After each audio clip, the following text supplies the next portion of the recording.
ഉത്തരാഖണ്ഡിൽ മണ്ണിടിച്ചിൽ. രുദ്രപ്രയാഗിൽ നിന്ന് ബദ്രിനാഥിലേക്കുള്ള റോഡിലാണ് മണ്ണിടിച്ചിലുണ്ടായത്. റോഡ് തുറക്കാനുള്ള ശ്രമം പുരോഗമിക്കുകയാണ്. വിനീത വിജി വിവരങ്ങളുമായി. വിനീത, ഏറ്റവും പുതിയ വിവരങ്ങൾ എന്താണ്?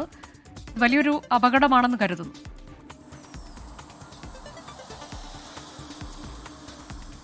തീർച്ചയായും അനുജ, ഇപ്പോൾ അവിടെ പുനരുദ്ധാരണ പ്രവർത്തനങ്ങൾ പുരോഗമിക്കുകയാണ്. ഈ റോഡ് ഭാഗത്തേക്ക് വീണ മണ്ണൊക്കെ അവർ അവിടെ നിന്ന് മാറ്റുകയാണ്. ഗതാഗത സംവിധാനങ്ങളൊക്കെ അല്പസമയത്തിനകം തന്നെ അത് വീണ്ടും പഴയ സ്ഥിതിയിലേക്ക് ആക്കാൻ കഴിയുമെന്നാണ് പ്രതീക്ഷയെന്നാണ് അവിടെ നിന്ന് ഉദ്യോഗസ്ഥരൊക്കെ തന്നെ പറയുന്നത്. ഉത്തരാഖണ്ഡിൽ രുദ്രപ്രയാഗിലാണ് മണ്ണിടിച്ചിലുണ്ടായിരിക്കുന്നത്. രുദ്രപ്രയാഗിൽ നിന്ന് ബദ്രിനാഥിലേക്ക് പോകുന്ന ആ പാതയോരത്താണ് മണ്ണിടിച്ചിലുണ്ടായത്. ഏറെ നേരമായി ആ ഭാഗങ്ങളിലൊക്കെ തന്നെ ഗതാഗത തടസ്സമൊക്കെ നേരിടുന്നുണ്ട്. ഈ മണ്ണിടിച്ചിലിനെ തുടർന്ന് ഈ ഭാഗങ്ങളിലേക്ക് രാവിലെ മുതൽ തന്നെ ഈ ഗതാഗതം അനുവദിച്ചിട്ടുണ്ടായിരുന്നില്ല. ഇപ്പോൾ ആ മേഖലയിൽ ഈ വീണ മണ്ണൊക്കെ തന്നെ അവിടെ നിന്ന് മാറ്റുകയും ഒപ്പം തന്നെ ഈ ഗതാഗതം പുനഃസ്ഥാപിക്കുന്നതിനുള്ള മറ്റ് നടപടിക്രമങ്ങളൊക്കെ തന്നെ തുടരുകയും ചെയ്യുകയാണ്. ഒപ്പം തന്നെ ഉത്തരാഖണ്ഡ് അടക്കമുള്ള മറ്റു മേഖലകളിലൊക്കെ അതിശക്തമായിട്ടുള്ള മഴയ്ക്ക് സാധ്യതയുണ്ടെന്നാണ് ഇപ്പോൾ നമുക്ക് ഏറ്റവും പുതുതായി ലഭിക്കുന്ന ഒരു വിവരം. കാലാവസ്ഥാ നിരീക്ഷണ കേന്ദ്രമാണ് ഈ വിവരം ഇപ്പോൾ നൽകിയിരിക്കുന്നത്. ഒരു മുന്നറിയിപ്പ് തന്നെയാണുള്ളത്.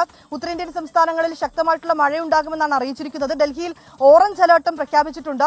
ഉത്തർപ്രദേശ് ഉൾപ്പെടെയുള്ള മേഖലകളിലൊക്കെ തന്നെ കനത്ത മഴ ഇന്ന് രാവിലെ മുതൽ തന്നെ പെയ്യുകയാണ്. ഡൽഹിയിലും NCR മേഖലകളിലേക്കടക്കം അതിരാവിലെ ശക്തമായിട്ടുള്ള മഴയാണ് അനുഭവപ്പെട്ടിട്ടുണ്ടായിരുന്നത്. മറ്റു മേഖലകളിലേക്ക് ഇപ്പോഴും മഴയ്ക്ക് നേരിയ ശമനമുണ്ട് എങ്കിൽ പോലും മഴ ഇപ്പോഴും തുടരുകയാണ്. ഉത്തരാഖണ്ഡിൽ രുദ്രപ്രയാഗിൽ നിന്ന് ബദ്രിനാഥിലേക്കുള്ള റോഡിലാണ് മണ്ണിടിച്ചിലുണ്ടായത്. റോഡ് തുറക്കാനുള്ള ശ്രമം, മണ്ണ് മാറ്റാനുള്ള ശ്രമം പുരോഗമിക്കുകയാണ്. അതിനിടെയാണ് കനത്ത മഴ തുടരുമെന്ന കാലാവസ്ഥാ മുന്നറിയിപ്പ്.